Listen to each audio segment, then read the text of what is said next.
बीड जिल्ह्यामध्ये जनावरांच्या चाऱ्याचा आणि पाण्याचा गंभीर प्रश्न समोर आलेला आहे आणि या संदर्भात अद्यापपर्यंत शासन प्रशासनाकडून उपाययोजना देखील केल्या नाहीत।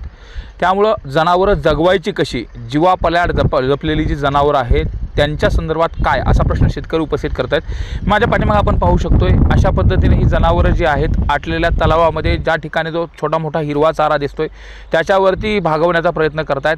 आज वाळला चारा देखील कुठं उपलब्ध नाही आणि ओला चारा देखील उपलब्ध नाही, त्यामुळे ही जित्रा जगवायची कशी असा प्रश्न इथल्या शेतकऱ्यासमोर आहे। आपण समोर पाहतो इथं उगवून आलेलं गवत थोडंसं आहे, जिथं हिरवं दिसतंय त्यालाच खाण्याचा प्रयत्न ही जनावरं करताना दिसतात। माझ्यासोबत शेतकरी देखील आहेत, त्यांनाच विचारणार नेमकी काय परिस्थिती, जनावरं जगवायची कशी आता?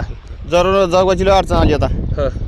चारा नाही, काय सरकार बी लक्ष घाली नाही, पाणी नाही, पाण्याचं बी अवघड झाले। तुमच्याकडे किती गायी आहेत आणि आता त्यांना कशा कशा पद्धतीने सांभाळताय तुम्ही? काय नेमकं गाई म्हशी आता असंच इकून तिकून फिरून आणतो, उलीतील चारा घालतो, चारा सुद्धा नाही। किती ठिकाणी फिरावं लागतं दिवसभर त्यांना जगवायसाठी? लय ठिकाणी 5-6 जागेवर फिरावं लागतं, इकडे तिकडे जनावर थांबत नाही तर सारखं पळायला लागत आहे मागं। अच्छा, पाण्याची काय परिस्थिती आहे? पाणी तर नाहीच ना, हे असलं घडूळ पाणी होते सगळं, मध्ये घुसले की पाणी पुरवलं हे सगळं। आता 4-5 दिवस पाणी पुरण, पुन्हा नंतर काय करायचं? आता काय टँकरने मागणी करायला लागलो। काय सरकारला मागणी? पाणी, चारा पाणी मागवतात ना, जनावरांच्या संदर्भात विचार केला? हो, जनावरांसाठी। आपण पाहतो ही परिस्थिती आहे। एकीकडे सरकारने दुष्काळाच्या संदर्भात घोषणा देखील केली, मात्र दुष्काळाची घोषणा केल्यानंतर अद्यापर्यंत उपाययोजना ज्या आहेत त्याची अंमलबजावणी केली गेली नाही।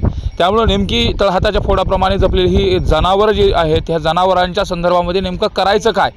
जर यावर्षी अशाच पद्धतीची परिस्थिती राहिली तर जनावरं सोडून द्यावी लागतात की काय, अशी परिस्थिती आज शेतकऱ्यासमोर आहे। त्यामुळे तात्काळ जनावरांच्या पाण्याचा आणि चाऱ्याचा प्रश्न सरकारनं सोडवणं गरजेचं आहे। कॅमेरामन प्रकाश जाधव सोबत सुरेश जाधव, न्यूज 18 लोकमत, बीड।